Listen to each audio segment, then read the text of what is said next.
اور قرآن کہتا ہے وَقَضَىٰ رَبُّكَ أَلَّا تَعْبُدُوا إِلَّا إِيَّاهُ وَبِالْوَالِدَيْنِ إِحْسَانًا۔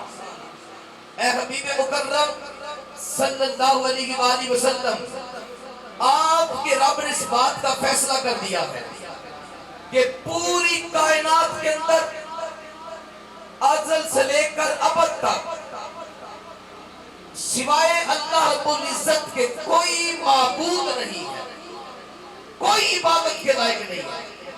نہ کسی کو سجدہ تعظیمی ہے، نہ کسی کو سجدہ عبادتی ہے، بلکہ خالق کائنات کو ہی سجدہ تعظیمی بھی ہے اور عبادت کا سجدہ بھی خالق کائنات کو بھی ہے۔ فرمایا تیرے رب نے فیصلہ کیا ہے لا تعبدو، کہ تم عبادت نہ کرنا الا ایاہو، مگر صرف اللہ کی، صرف اللہ رب العزت کی عبادت کرنا۔ اور دوسری بات یہ ارشاد فرمائے وبالوالدین احسانا، والدین کے ساتھ اس نے سلوک کرنا۔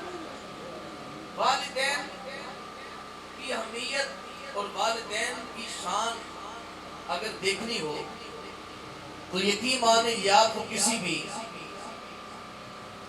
فلاسفر سے معلوم نہیں ہوگی، کسی بھی فصیح و بلاغت کا ملکہ رکھنے والے سے معلوم نہیں ہوگی، کسی بھی منطقی بندے سے معلوم نہیں ہوگی، بلکہ ان کی اہمیت، ان کی شان اس ذات مبارک سے معلوم ہوتی ہے جو ذات تمام علوم کا مجموعہ ہے، تمام علوم کا جامع ذات ہے۔ وہ ذات میرے اور آپ کے آقا صلی اللہ علیہ وسلم کی ذات اطہر ہے۔ میرے آقا صلی اللہ علیہ وسلم کی بارگاہ میں ایک صحابی حاضر ہوئے، عرض کرتے یا رسول اللہ صلی اللہ علیہ وسلم، میرے والدین کی میرے ہاں کیا اہمیت ہے، کیا شان ہے، کیا مقام ہے؟ میرے حضور نے ارشاد فرمایا ہما نارک و جنتک، فرمایا تیرے والدین تیرے لیے جہنم کا سبب بھی بن سکتے ہیں اور تیرے جنت جانے کا بھی سبب بن سکتے ہیں۔ یعنی حدیث کا مفہوم یہ ہے کہ اگر تم کی خدمت کرے، اگر تم کے ساتھ اس نے سلوک کرے، اگر تم کا دل خوش کرے، اگر ان کی آنکھوں کو ٹھنڈک پہنچائے، تو فرمایا یہ تیرا عمل تیرے لیے جنت کا سبب ہے۔ اور اگر تم کی دل آزاری کرتا ہے، ان کا دل دکھاتا ہے، تو اگر ان کی آنکھوں کو غموں اور تکلیفوں اور بوجھ سے جلاتا ہے، تو اگر ان کے دل آزاری کرتا ہے تو فرمایا پھر سمجھ لے کہ تیرا ٹھکانہ جہنم کے اندر۔ یہ اہمیت کیا والدین کی؟ آدمی عبادت گزار لاکھوں سجدے کرنے والا ہو، حج عمرہ کرنے والا ہو، لیکن اگر والدین اس سے ناراض ہیں، والدین کا نافرمان ہے، تو قطعی طور پر وہ رب کائنات کی بارگاہ میں قابل قبول نہیں ہوگا، کیونکہ اللہ تعالیٰ نے اپنی عبادت کے بعد جس کا ذکر کیا ہے وہ والدین کے ساتھ اس نے سلوک ہے۔ میں آخری حدیث پیش کروں گا، وقت کے دامن کی گنجائش نہیں ہے، اور ہماری خوش نصیبی ہے کہ آج ہمارے درمیان ماشاءاللہ کنز العلماء کی فیض یافتہ عالم دین ہمارے سامنے تشریف فرما ہیں، اور آج ہم ان سے انشاءاللہ استفادہ کریں گے، اپنے دلوں کو جگمگائیں گے۔ تو میں زیادہ دیر آپ کے اور ان کے درمیان حال نہیں رہنا چاہتا، صرف ایک حدیث کے بعد میں اجازت چاہوں گا کہ والدین کے ہاتھ کو بوسہ دینا بہت بڑی بات ہے، ان کی قدم بوسی کرنا بہت بڑی بات ہے، انہیں دوائیاں لا کے دینا یہ بہت بڑی بات ہے، ان کے لیے ان کی چارپائی کو چھاؤں اور دھوپ میں کرنا یہ بہت بڑی بات ہے، ان کے لیے زندگی میں دنیا کی ہر سہولیات پیش کرنا یہ بہت بڑی بات ہے۔ آپ صرف یہ سمجھیں کہ والدین کو کتنی عزت اور کتنا مقام دیا گیا ہے، یہ ایک حدیث آپ کی انشاءاللہ دماغ کی کھڑکیاں کھول کے رکھ دے گی۔ میرے آقا صلی اللہ علیہ وآلہ وسلم نے ارشاد فرمایا ما من والد بار ينظر الى وجه ابويه نظرة الرحمة الا كتب الله له بكل نظرة حجة مبرورة وقالوا ان نظر كل يوم 100 مرة قال رسول الله صلى الله عليه وسلم اللہ اطیب و اکبر او کما قال علیہ الصلوۃ والسلام۔ میرے آقا صلی اللہ علیہ وآلہ وسلم نے ارشاد فرمایا کوئی بھی نیک بچہ، والدین کے ساتھ اس نے سلوک کرنے والا بیٹا، فرمایا کوئی بھی نیک اولاد میں سے لڑکا ہو یا لڑکی، فرمایا وہ کیا کرے؟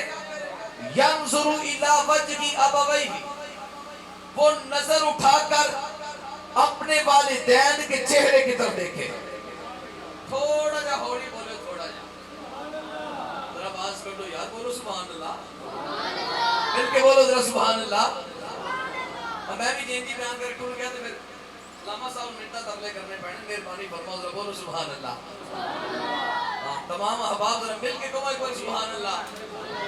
ہر میں حدیث پڑھ رہے ہیں, حدیث جناب, اور حدیث کا ایک جملہ بعد از قرآن اعلیٰ ترین جملہ ہے, میرے آقا کا فرمان ہے اور میرے حضور کے وہ کلمات ہیں جو زبان مقدس سے نکلے ہیں.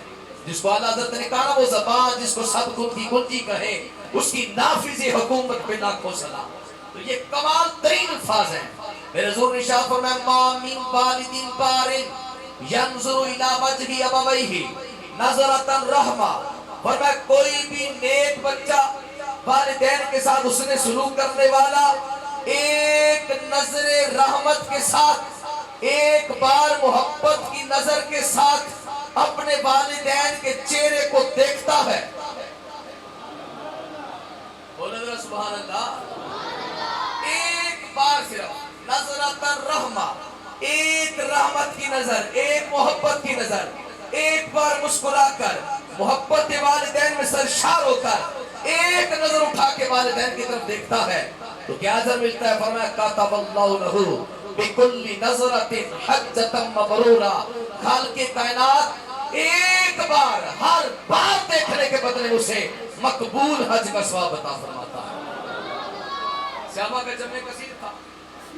صحابی کھڑے ہو گئے اس کرتے قالوا ان نظر کل یوم مئۃ مرۃ, یا رسول اللہ یہ آفر ایک دن کے لیے یا ایک دن میں صرف ایک بار دیکھنے کے لیے ہے کہ یہ آفر یہ سال کے بعد آتی ہے؟ کیونکہ حج کا جو دن ہے, حج کے جو ایام ہے وہ سال کے بعد آتے ہیں. تو کیا کوئی خاص دن ہے, کوئی مدر ڈے ہے, کوئی فادر ڈے ہے, کوئی والدین کا دن ہے کوئی کہ جس دن کے اندر دیکھا جائے حج کا ثواب ہے, مقبول حج کا ثواب؟ میرے کریم نبی صلی اللہ علیہ وسلم نے اس فرمان کو بغیر مقید کیے مطلقاً ارشاد فرمایا, فرمایا کاتب اللہ لہ بکل نظرۃ حجۃ مبرورہ.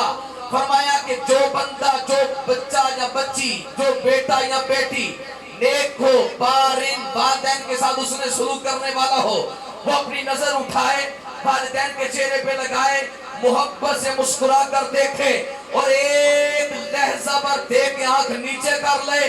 خالق کائنات اس نظر کا صدقہ, اس دیکھنے زیارت کا صدقہ اس کے نامہ اعمال کے اندر مقبول حج کا ثواب لکھ دیتا ہے. حجۃ مبرورہ, مقبول حج کا ثواب. صحابی کھڑے عرض کرتے یا رسول اللہ ان نظر کل یوم مئۃ مرۃ, اگر کوئی بندہ ایک دن کے اندر 100 بار دیکھے تو پھر کیا حکم ہے؟ جو ایک بار دیکھا تو ایک بار حج کا ثواب مل گیا, اگر 100 بار دیکھے تو پھر کیا حکم ہے؟ میرے آقا صلی اللہ علیہ وسلم یہ نہیں فرمایا یہ آفر صرف ایک بار ہے, فجر کے بعد یا ظہر کے بعد یا عصر کے بعد جب تم کام سے آؤ تب نہیں. فرمایا بس تم گھر میں آؤ, تمہارے والدین بیٹھے ہو, چاہے وہ بے وضو ہی کیوں نہیں, انہوں نے نماز پڑھی ہے کہ نہیں پڑھی؟ جی نماز تو فرائض ہے, چھوڑنے پہ تو گناہ ہوتا ہے, لیکن والدین بچے کے لیے جنت کا سبب ہے. والدین کا عمل جو بھی ہو, والدین کی قدم و مشق کے لیے جنت ہے. تو اٹھائے نظر, اگرچہ ان کا چہرہ باوضو نہیں ہے, اگرچہ انہوں نے نماز نہیں پڑھی, اگرچہ چہرے پہ جھریاں پڑ چکی ہیں, چہرے کی وہ شبابی صورت ختم ہو چکی ہے, اب یہ عالم ہے کہ آنکھوں کے بھویں لپک کر پلکوں پہ آ چکے ہیں. اب وہ چہرہ پہلی اب وہ تاب و زیب و زینت والا نہیں رہا, اب اس چہرے پہ جھریاں پڑی ہیں, پسینے سے شراب ہو رہا ہے وہ چہرہ. بس بیٹھ کر ٹک ٹکی باندھ کر ایک ایک لمحے دیکھتے جاؤ, حج کا ثواب پاتے جاؤ. مولانا روم رحمت اللہ نے لکھا ہے, فرماتے کہ جب کبھی کعبہ اللہ سے دل اداس ہوتا ہے, میں اٹھ کر مدرسے سے گھر چلا جاتا ہوں, میری والدہ کام میں لگی ہوتی ہے اور میں والدہ کی زیارت کرتا رہتا ہوں. مجھ سے پوچھتی ہے رومی یہ تو بتا, تدریس چھوڑ کر, اتنا پڑھنا پڑھانا چھوڑ کر, اتنے طلباء چھوڑ کر میرے سامنے آ کے بیٹھ گئے, عرض کرتے مالک کعبے سے اداس تھا ماں, اس لیے آ کر تیری بارگاہ میں بیٹھا ہوں تاکہ تیری زیارت کرتا جاؤں, نامہ اعمال کے اندر حج کا ثواب پاتا جاؤں.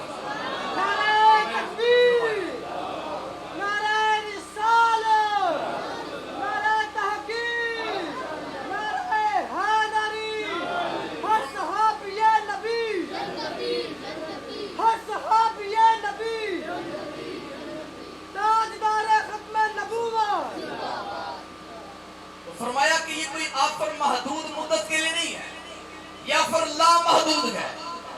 زندگی کے کسی بھی کونے میں، کسی بھی حصے میں، کسی بھی لمحے میں تم والدین کی زیارت کرو، بس حج کا ثواب لیتے جاؤ۔ اتنا بڑا فرمایا ان اللہ اطیب و اکبر، اللہ کی بڑی شان ہے، وہ اطیب ہے، بہت زیادہ پاک ہے، وہ اکبر، وہ بہت بڑی شانوں والا ہے۔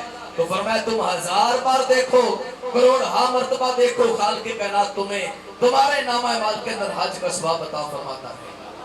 تو یہ والدین کی شان ہے، والدین کا مقام ہے۔ تو میں عرض کرنا چاہوں گا کہ ہمیں پوری کوشش کے ساتھ، پوری محنت مشقت کے ساتھ اپنے والدین کی خدمت کرنی چاہیے، والدین کا دل نہیں دکھانا چاہیے۔ والدین کے سامنے اف کرنے سے بھی منع کیا گیا ہے، مشکل سانس لینے سے بھی منع کیا گیا ہے۔ تو یہ ان کی بڑی شان ہے، ان کا بڑا مقام ہے۔ اللہ کی بارگاہ میں تو اللہ تعالیٰ میرا پڑھنا اپنی بارگاہ میں قبول فرمائے۔ خالق کائنات ہم سب کو اپنے والدین کا پیروکار فرما بردار بنائے۔ خالق کائنات ہم سب کا مل بیٹھنا اپنی بارگاہ میں قبول فرمائے۔